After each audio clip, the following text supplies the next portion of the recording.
She wants to bump uglies. She wants to bump uglies. I'ma let her. She wants to bump uglies. Good evening, everyone. Welcome back once again to Vicious Rants, and of course I'm your host, your YouTube messiah, and often imitated, never duplicated superstar Tim Vicious, and we are talking about what Raw this week. This week's episode, you know, I'm gonna say straight out, I dug the hell out of this week's episode. You know, more so because of the location they were in. It was straight out in the UK. It was at the O2 Arena, and you know, y'all all know on how I feel about with the London crowds. You know, them of themselves, they are their own level as far as what crowds go. You know, as far as with the best three in the US, Philly, Chicago, Boston. Chicago's still on my.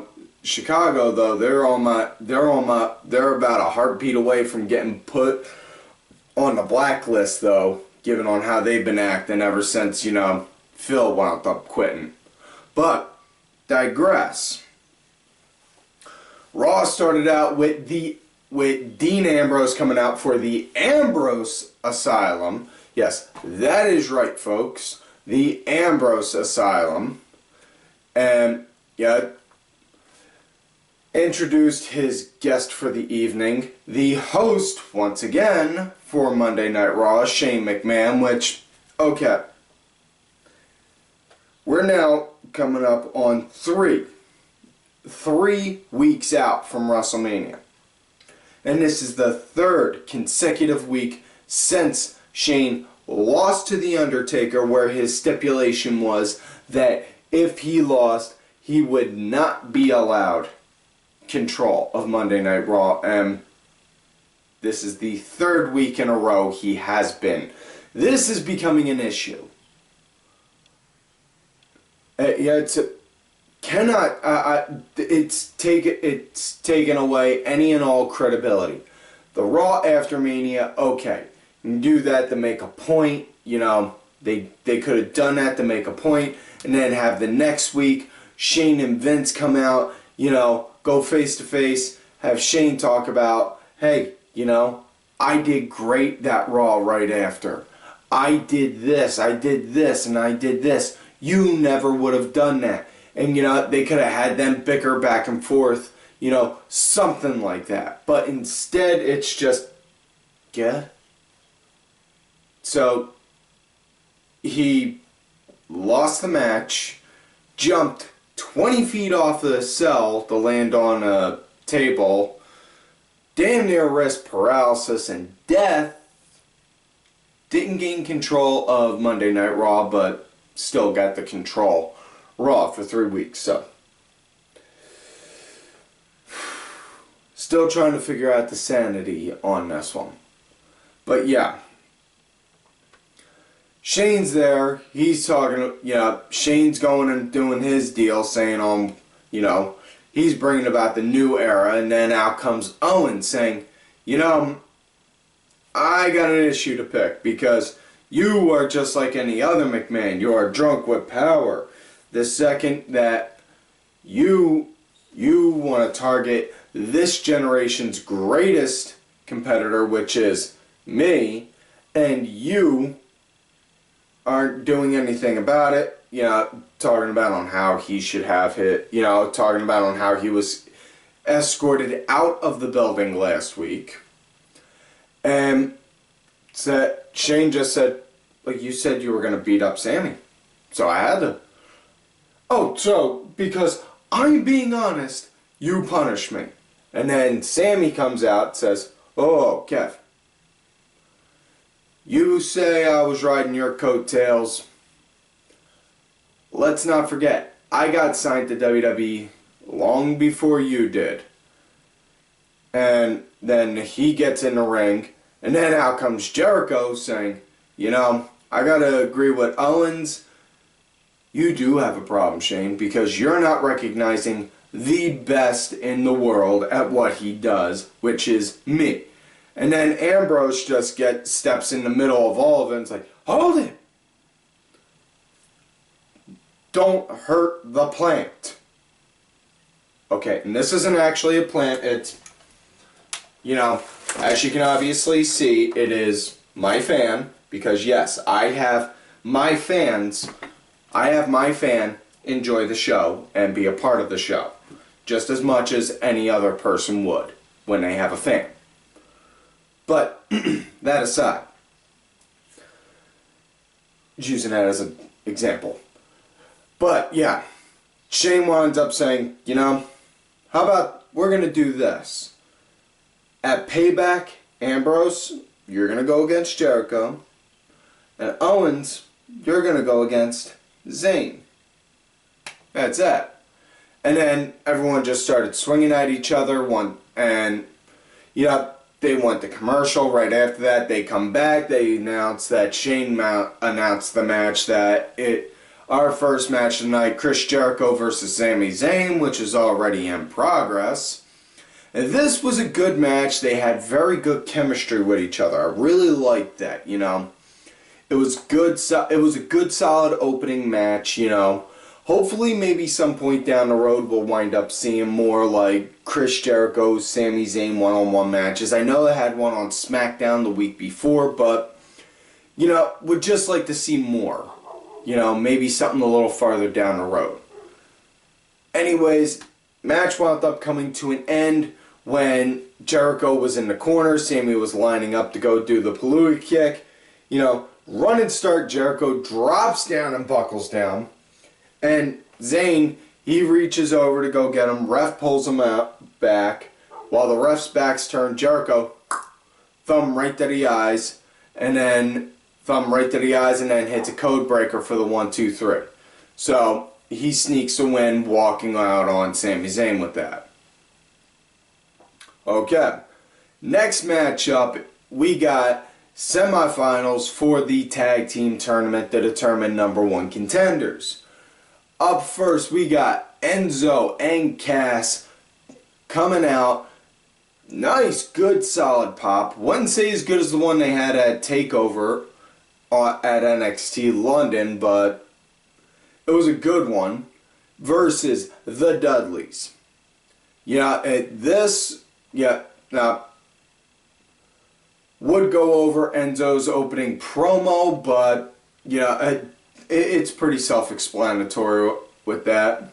Yeah, but either way, as far as what the match goes, the Dudleys, they just seem to come off very solid and very stiff, like, bam, you know? Like, God damn, what the frick did I do to piss you off? Kind of stuff. You know?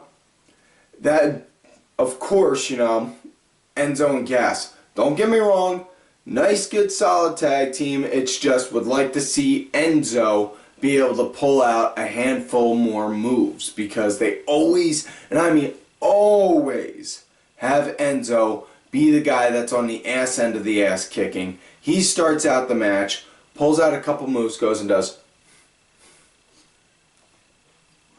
kind of taunt, and then next thing you know, boom, he gets turned into ground meat until he can make a hot tag.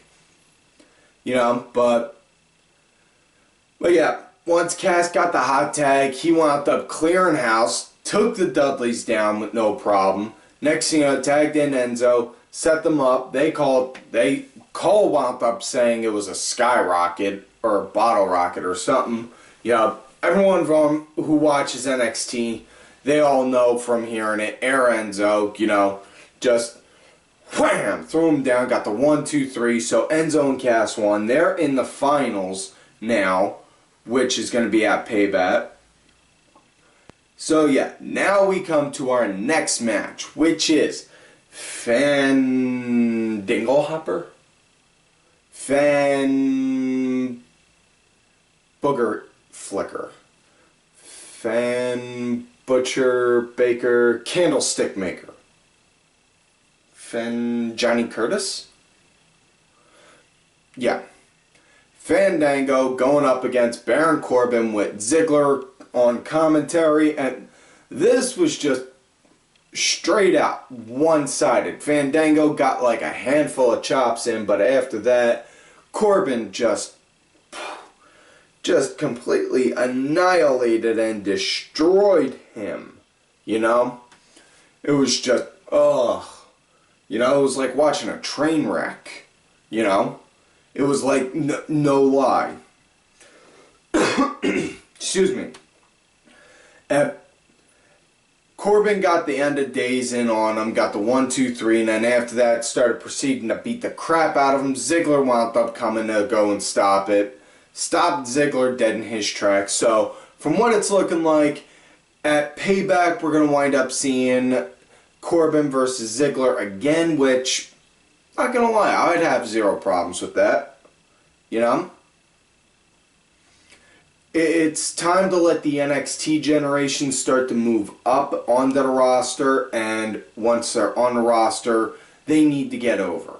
And the only way they're going to get over on the main roster is if they have credibility. And they already got good credibility from being in NXT, but they need to get it for the ones who haven't watched NXT, and the best way to do that, take out the solid namesakes that have been on the main roster for forever, like Ziggler.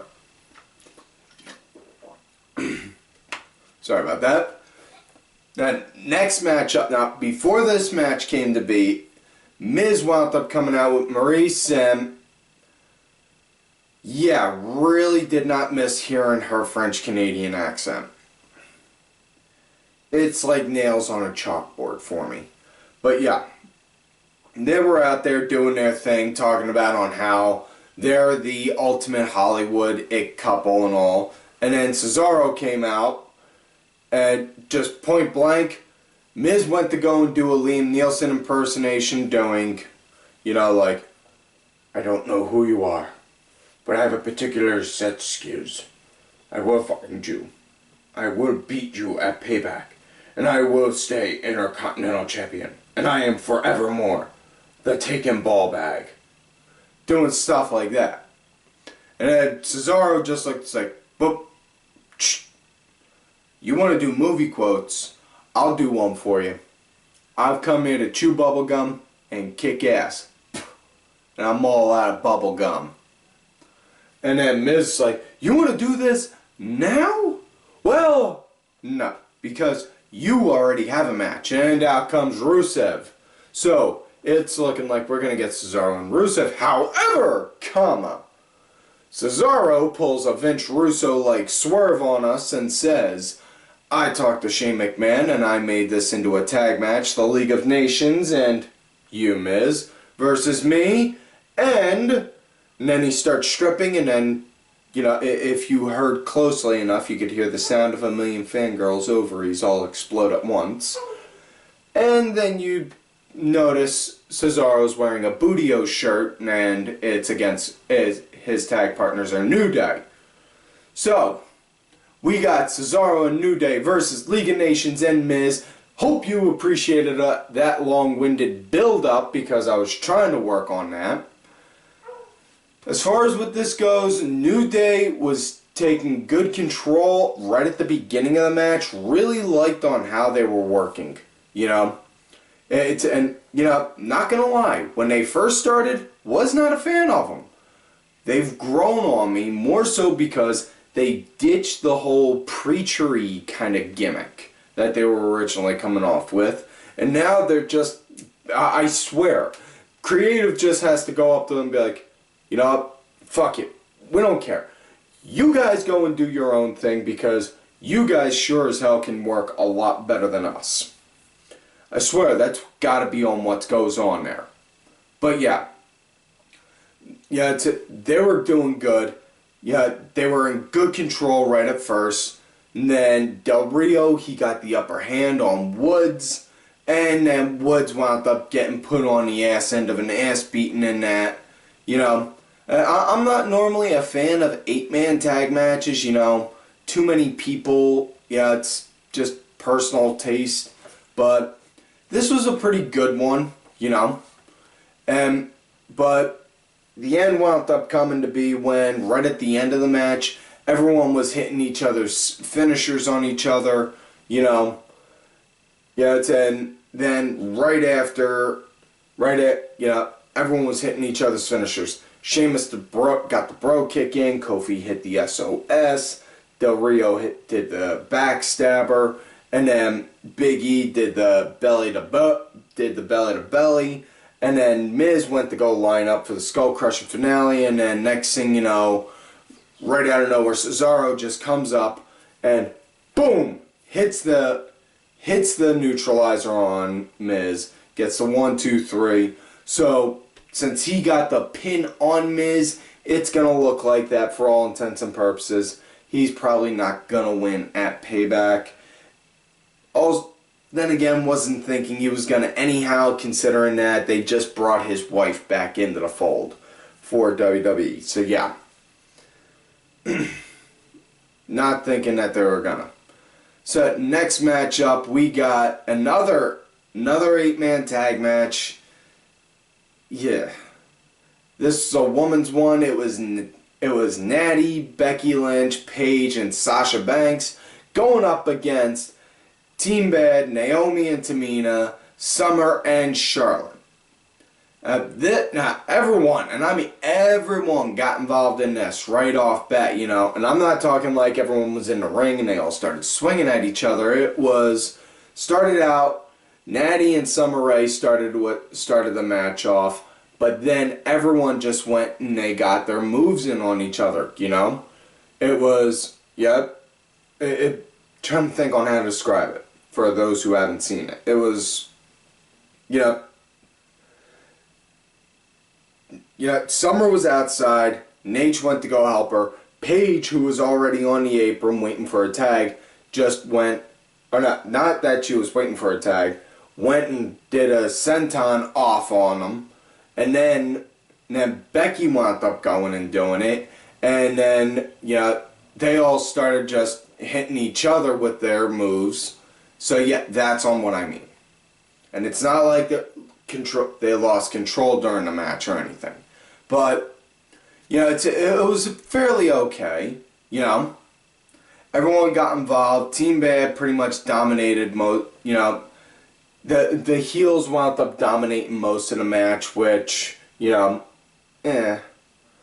It's just, when you see that, you would like to see more diversity instead of just having one person being on that ass end, being on the ass kicking, have them go, make the tag, get somebody, let them get a couple shots in, and then bam, surprise them, and then come back and then have that dominance again, build up that false sense of hope, like, yeah, they're gonna win, oh man, they just got taken down. Like that. Something along those lines that could help. Just little things like that help build a match. But match wound up coming to an end with Natty doing the sharpshooter on Charlotte herself and tapped. So my guess is now Payback, Charlotte's gonna wind up winning, especially more so, but they did wind up announcing that Brett's going to be in Natty's corner, so for all intents and purposes, Brett's going to wind up keeping Rick from running interference. Next matchup, last semifinal match for the tag tournament, which is VaudeVillians versus The Usos. This was a good, solid back and forth match. The VaudeVillians, it was their debut match on Raw. Absolutely love the VaudeVillians because they are everything that I swear Vince wants in a tag team. They're well built. They got that good figure. They work good. They're good, solid workers. And most importantly, they're entertaining because of their characters. And you would just figure, yeah, these guys are exactly what he wants. Whether he made them or not, I don't know, but yeah. Either way, this was a good, solid match. It was good. This is good, solid back and forth. But Usos started to lose their chink in the started showing their chink in the armor when Uso 2, or I think it was, wound up getting his shoulder slammed, which, you know, he had bandaged up to begin with.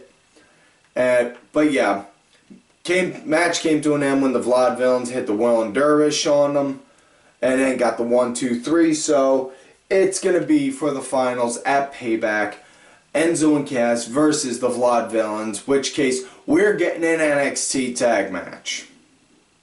So yes. Now, next matchup after that, it was Apollo Crews versus Heath Slater, and this was an obvious squash match, but this was everything that I've always said a squash match should be when you're working with a jobber. Make the jobber look good, you know. Make him look like he might actually win in the match. And there you go. You know, and for all intents and purposes, there was once or twice where I was like, holy shit, is Crews actually going to take a pin to Slater? But didn't, he kicked out, you know, but this was exactly what I've been saying for forever, how a squash match should work. Because, okay, yeah, have it be like, you know, have it be like Andre the Giant versus freaking El Torito. But make it look like that El Torito has an actual possible chance of winning. You know? Something along those lines. But yeah. Match came to an end. Crews wound up hitting a spinning sit-down powerbomb and got the 1, 2, 3. So yeah. He won. Next matchup, it was the main event of the night. Kevin Owens versus Dean Ambrose. This was a solid slugfest through and through. I mean, there were wrestling maneuvers thrown in there, obviously. I mean, Owens wound up doing a frog splash off the apron to Ambrose from onto the outside. You know, and aside from that, possibly the coolest spot during the match was Ambrose had Owens set up at the top to go and do a superplex. Had him getting ready to hoist him up. Nope. Gets countered. Owens, while still sitting in the prone position to go down into the ring,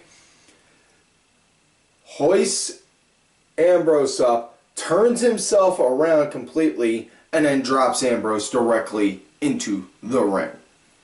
You know, Not only that, noticing Owens keep yelling again with being the headlock master. So for all intents and purposes, we're probably going to wind up seeing either indie t-shirt companies doing a headlock master design, or that's going to be a part of a new gimmick that Owens is going to push soon. But this was a great solid match between these guys. So let's just take a moment to appreciate this for a minute. WWE's Raw main event was a Combat Zone wrestling guy versus a Ring of Honor wrestling guy. So WWE's main event was CZW versus ROH. Win-win, no matter how you look at it like that. Match came to an end when, Owens, he went to go do a frog splash from the top rope to Ambrose in the ring, I may add this time. Just as he got up, Ambrose, boom, popped his knees up. Just as Owens was coming down, Owens, boom, popped his knees up. And then wound up getting up, bam, scooped him up, hit Owens with dirty deeds, got the 1, 2, 3, and that was it. And then right after that, Jericho came out, started beating the crap out of Ambrose, and then it got just left with Jericho looking down at an unconscious Dean Ambrose like.